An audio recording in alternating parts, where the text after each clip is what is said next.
शांति। आज 11 दिसंबर 2021। बाबा कहते मीठे बच्चे, तुम अभी वंडरफुल रूहानी यात्री हो। तुम्हें इस यात्रा से 21 जन्मों के लिए निरोगी बनना है। प्रश्न है, सतयुग में कौन सी चीज काम नहीं आती जो भक्ति मार्ग में बाप के काम आती है? उत्तर है दिव्य दृष्टि की चाबी। सतयुग में इस चाबी की दरकार नहीं रहती। जब भक्ति मार्ग शुरू होता है तो भक्तों को खुश करने के लिए साक्षात्कार कराना पड़ता है। उस समय यह चाबी बाप के काम आती है, इसलिए बाप को दिव्य दृष्टि दाता कहा जाता। बाप तुम बच्चों को विश्व की बादशाही देते हैं, दिव्य दृष्टि की चाबी नहीं। गीत है, मरना तेरी गली में, जीना तेरी गली में। ओम शांति। मीठे मीठे रूहानी बच्चों ने गीत सुना। रूहानी बच्चों को अंग्रेजी में कहा जाता है स्पिरिचुअल चिल्ड्रन, स्पिरिचुअल फादर और स्पिरिचुअल चिल्ड्रन। अब ये तो रूहानी बच्चे जानते हैं, हम आत्माओं को वहाँ शरीर तो है नहीं, इसलिए वहाँ कोई रूह रिहान हो नहीं सकती। रूह से रूह रिहान अर्थात वार्तालाप तब हो जब दोनों को शरीर हो। आत्माओं को यहाँ तो अपना अपना शरीर है। बाकी जो नॉलेजफुल रूहानी बाप हैं, उनको अपना शरीर नहीं है, वह है ही निराकारी।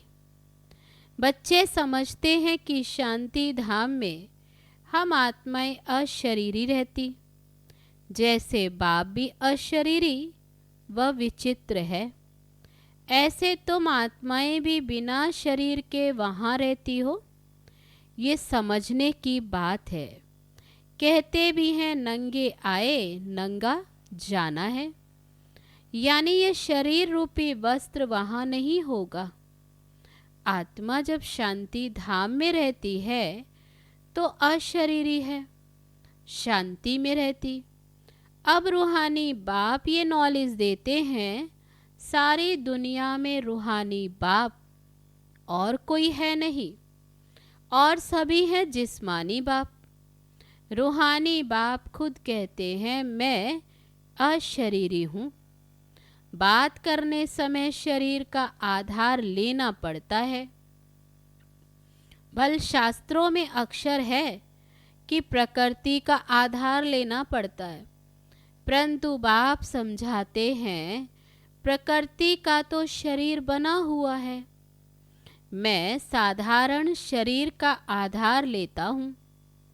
रूहानी बाप को रूहानी सर्जन कहा जाता है, क्योंकि याद व योग सिखलाते हैं, जिससे हमारी आत्मा एवर निरोगी बन जाती। 21 जन्म फिर कभी रोगी नहीं बनते। फिर जब माया का राज्य होता तो हम रोगी बन जाते हैं। बाप आकर हमको 21 जन्मों के लिए निरोगी बनाते हैं। बाप को यात्रा सिखलाने वाला पंडा भी कहा जाता। हम वंडरफुल रूहानी यात्री हैं। इस रूहानी यात्रा को और कोई मनुष्य मात्र दुनिया में नहीं जानते, भारत खास और दुनिया आम। हमेशा ऐसे कहा जाता है, खास हमको ये रूहानी यात्रा सिखलाई जाती है। कौन सिखलाते हैं? Spiritual father. जिस्मानी यात्राएं तो मनुष्य जन्म जन्मांतर करते आए हैं। कोई कोई तो एक जन्म में 2-4 यात्राएं भी करते। वे कहेंगे जीव आत्माओं की यात्रा, और ये है आत्माओं की यात्रा। ये बड़ी समझने की बातें हैं। चलते फिरते बुद्धि में बाबा को याद रखना है तो अंतमति सो गति हो जाएगी। बाबा की याद में हम बाबा के पास चले जाएंगे। अब तुम रूहानी बच्चों को बाप रूहानी यात्रा सिखलाते हैं। गीता में मन मनाभव अक्षर है, परंतु उनका अर्थ भी कोई समझते नहीं है। बाप कहते मुझे याद करो तो तुम्हारे पाप भस्म होंगे। फिर क्या होगा? तुम बच्चे जानते हो, हम याद से तमो प्रधान से सतो प्रधान बन जाएंगे। इस समय सब तमो प्रधान है, सारा झाड़ जर्जरीभूत हो गया है। अब आत्मा सतो प्रधान कैसे बने? वापिस घर में कैसे जाए? तो बाबा कहते वहां तो पवित्र आत्माएं ही रहती हैं। फिर यहाँ शरीर धारण करते रजो तमो में आती। हर चीज की स्टेज होती है। गाते भी हैं दुनिया बदल रही है। इनको कहेंगे पुरानी दुनिया, आयरन एज। नई दुनिया को कहा जाता है गोल्डन एज, सतयुग।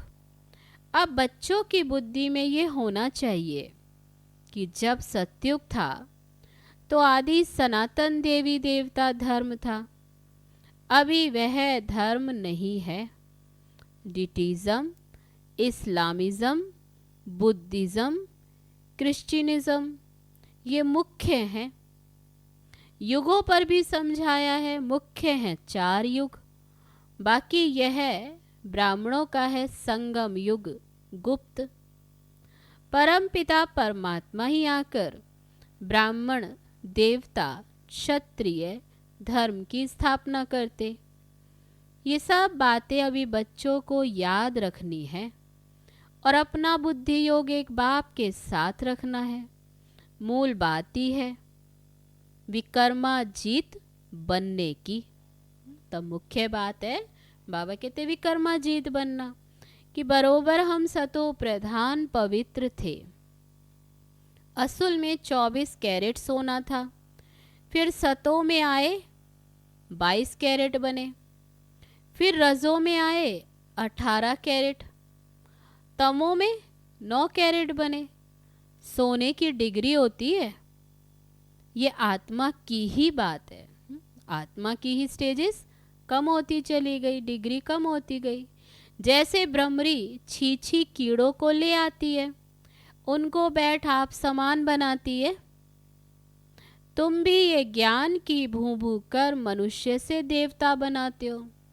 भ्रमरी कीड़े को ले आकर घर में एकांत में बिठाती है। वह भ्रमरी, बाबा कहते वह तो कीड़ों को लेकर आती है। उसमें भी कितना अकल है। तुम्हारी आत्मा में भी ड्रामा अनुसार ये पार्ट नुधा हुआ है। तुम जानते हो कल्प पहले भी रूहानी बाप से हमने ये रूहानी ज्ञान सुना था। कल्प कल्प सुनते रहेंगे, नथिंग न्यू। ये भी बाप ही समझा सकते हैं। झाड़ को जानने वाला तो बीज है ना। बाप आते हैं तुमको त्रिकालदर्शी बनाने। तीनों कालों की नॉलेज देते हैं ना। तुमको जीते जी एडाप्ट करते हैं। जैसे कन्या को भी जीते जी एडाप्ट करते हैं। ये हमारी स्त्री है। अब प्रजापिता ब्रह्मा की स्त्री तो है नहीं, तो ये एडाप्ट होते हैं शिव बाबा ब्रह्मा के द्वारा।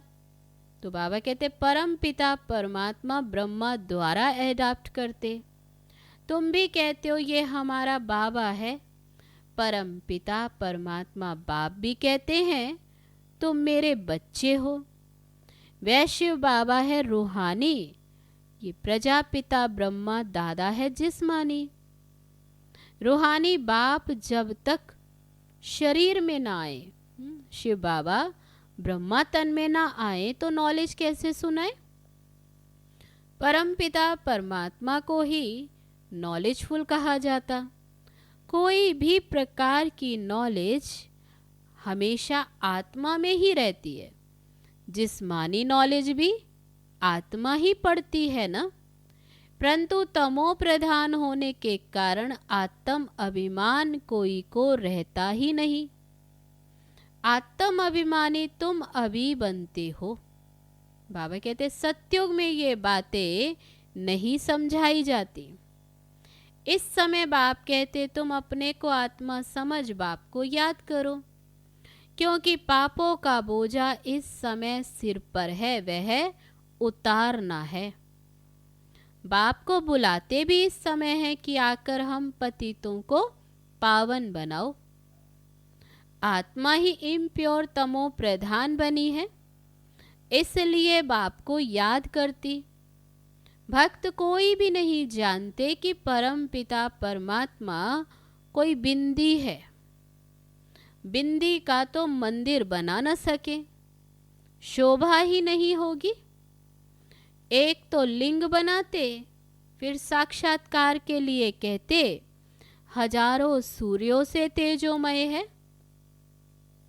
क्या लिंग इतना तेजोमय है? बाबा पूछते। जैसे अर्जुन के लिए दिखाया कि उनको साक्षात्कार हुआ तेजोमय रूप का। कहा कि हम तेज सहन नहीं कर सकते। ये अक्षर सुना हुआ है ना। यहाँ भी शुरू में बहुतों को साक्षात्कार हुआ था। कहते थे बंद करो, हम सहन नहीं कर सकते। आंखें लाल हो जाती थी। वे समझते हमने परमात्मा का साक्षात्कार किया। किसने कराया? कृष्ण ने तो नहीं कराया, शिव बाबा ने ही साक्षात्कार कराया। उनको दिव्य दृष्टि दाता कहा जाता है। बाबा कहते ये चाबी मैं तुम बच्चों को नहीं दे सकता हूँ। ये चीज मुझे ही भक्ति मार्ग में काम आती है। सतयुग में इसकी दरकार ही नहीं रहती। तुम पुजारी से पूज्य बन जाते। बाबा कहते मैं तुमको विश्व का राज्य भाग्य देकर अपने परम धाम में जाकर बैठ जाता हूँ। मैं पूज्य पुजारी नहीं बनता हूँ। तुम बच्चे अभी सेंसिबल बने हो। चलन से भी समझा जाता कि ये कितना मीठा है। इनको धारणा बहुत अच्छी है। कितने टॉपिक्स बनाते। बाबा जो टॉपिक सुनाते हैं वे नोट करने चाहिए। आज यात्रा पर समझाएंगे। यात्रा 2 प्रकार की होती है। ये है नंबर 1 टॉपिक। मनुष्य सब जिस्मानी यात्रा कराते भक्ति मार्ग में। ज्ञान मार्ग में जिस्मानी यात्रा होती नहीं। तुम्हारी है रूहानी यात्रा। तो बाबा कहते ऐसे समझाओ कि 2 प्रकार की यात्राएं। तो बाप समझाते हैं तमो प्रधान से सतो प्रधान तुम इस यात्रा से बनेंगे। आत्मा पवित्र बनने के बिना घर तो जा नहीं सकती। सब आत्माएं यहाँ ही आती रहती, जाता कोई भी नहीं। बाबा कहते कोई भी घर वापस जाता नहीं। गवर्नमेंट को भी तुम ये समझा सकते हो। सतयुग में जब देवी देवताओं का राज्य था तो एक बच्चा और एक बच्ची होते थे, सो भी योग बल से। अब ख्याल करो सतयुग में कितने थोड़े मनुष्य होंगे और संपूर्ण निर्विकारी। लक्ष्मी नारायण की गद्दी चली तो जरूर बच्चा भी होगा। हम जब योग बल से विश्व के मालिक बनते हैं तो क्या योग बल से बच्चा नहीं पैदा कर सकते? ये सब ड्रामा में नूंद है। पवित्र होने के कारण साक्षात्कार होता कि अब बच्चा होने वाला है तो वे खुशी रहती है। विकार की कोई बात नहीं। तुमसे पूछते हैं बच्चे कैसे पैदा होंगे? बोलो पपीते का झाड़ मेल फीमेल 1-2 के बाजू में होने से फल पैदा होता है। अगर दोनों 1-2 के बाजू में नहीं होंगे तो फल नहीं होगा। ये वंडर है ना। तो वहाँ क्यों नहीं योग बल से बच्चा हो सकता? मोर डेल का भी मिसाल है। उनको कहा जाता है नेशनल बर्ड। प्रेम के आंसू से गर्भ हो जाता है। यह विकार नहीं हुआ ना, ये भारत शिवालय था, शिव बाबा ने बनाया था, अब रावण ने वैश्यालय बनाया है। ये भी किसको पता नहीं कि शिव जयंती तो मनाते हैं, रावण जयंती कहाँ है। रावण का तो किसको भी पता नहीं, उनको बनाकर फिर दशहरे के दिन मार डालते हैं रावण को। तुम बच्चे जानते हो रावण 5 विकारों को इन पटाखों आदि से नहीं जलाना, योग बल से उन पर विजय पानी है, जो योग बाबा ही आकर सिखलाते हैं। कहते हैं योगी भव, होली भव। गीता में फिर अक्षर है मन मना भव, मुझे याद करो। इस यात्रा से ही तुम शांति धाम में चले जाएंगे, फिर अमर लोक में आ जाएंगे। मनुष्य यात्रा पर जाते हैं तो पवित्र रहते हैं, काशी में जाने वाले पवित्र रहते हैं, परंतु काशी में रहने वाले कोई पवित्र नहीं रहते। यहाँ रावण राज्य में है पतितों का व्यवहार पतितों से, वहाँ है पावन का व्यवहार पावन से, फिर भी नीचे तो उतरना ही है। बाबा कहते पाठ बजाते नीचे उतरते आए। अब बाबा ने समझाया है, आधा कल्प है दिन और आधा कल्प है रात। ये भी ब्राह्मणों की बात है, ब्राह्मण ही फिर देवता बनते हैं। नई दुनिया में लक्ष्मी नारायण कहाँ से आए? कोई लड़ाई तो नहीं की, महाभारत लड़ाई दिखाते हैं, फिर उनकी रिजल्ट तो कुछ भी दिखाते नहीं। कहते हैं 5 पांडव थे। तुम कितने पांडव हो? तुम हो रूहानी पंडे। जानते हो अब सबको वापस जाना है, बाबा आते ही हैं सबको ले जाने। ये है सुप्रीम पंडा अर्थात गाइड, लिबरेटर, माया से मुक्त कर साथ ले जाते हैं।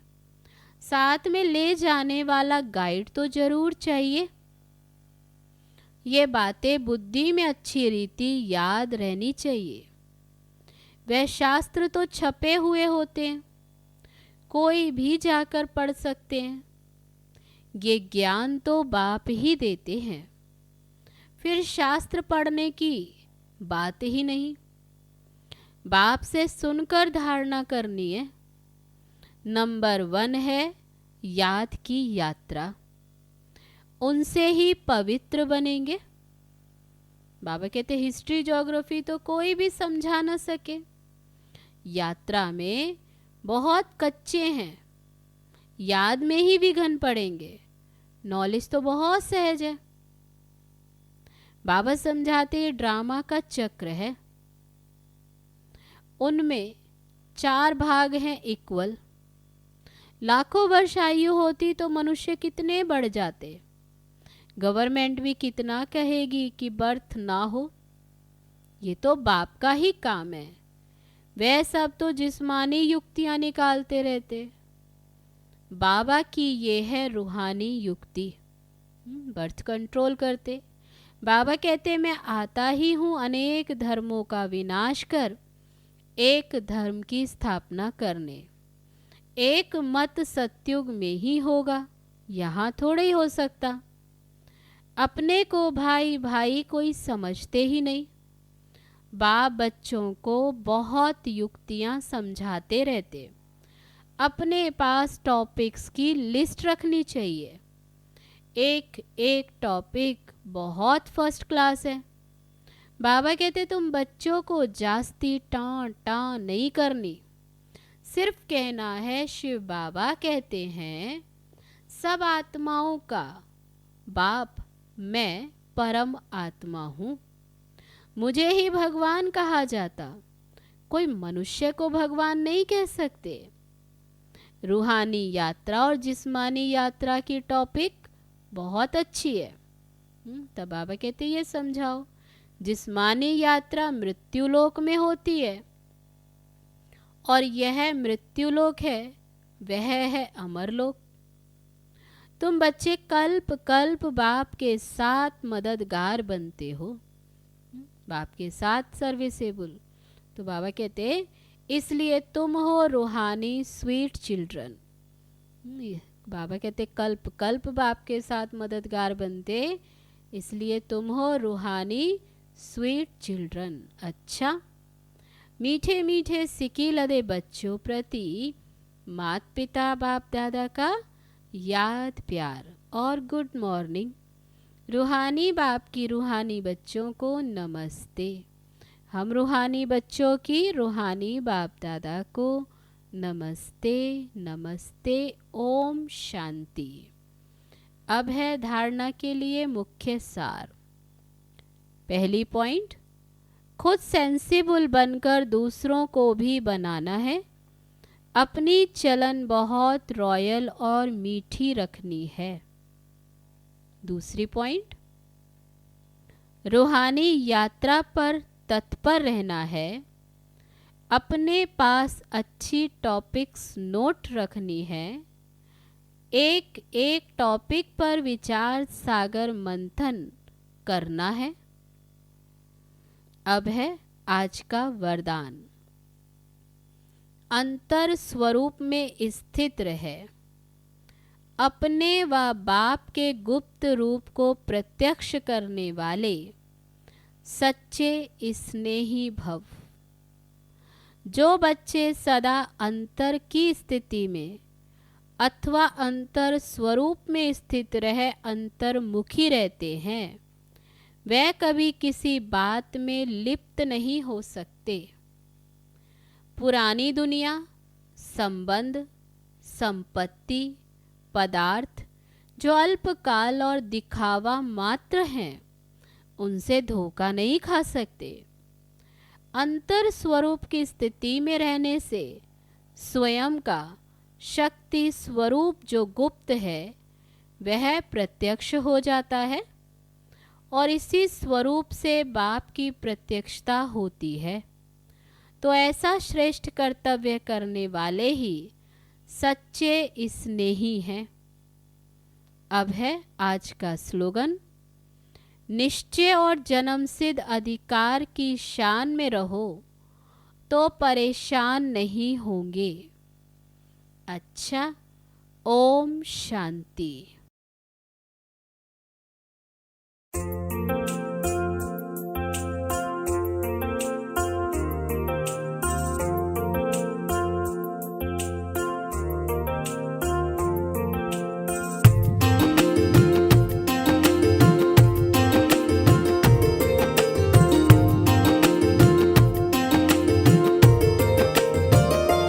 ऐ खुदा तू बता तेरा क्या नाम है, तू है रहता कहाँ, तेरा क्या काम है। ऐ खुदा तू बता तेरा क्या नाम है, तू है रहता कहाँ, तेरा क्या काम है। क्या है तेरी हकीकत जो गुमनाम है, तुझ पे खुद को छुपाने का इल्जाम है।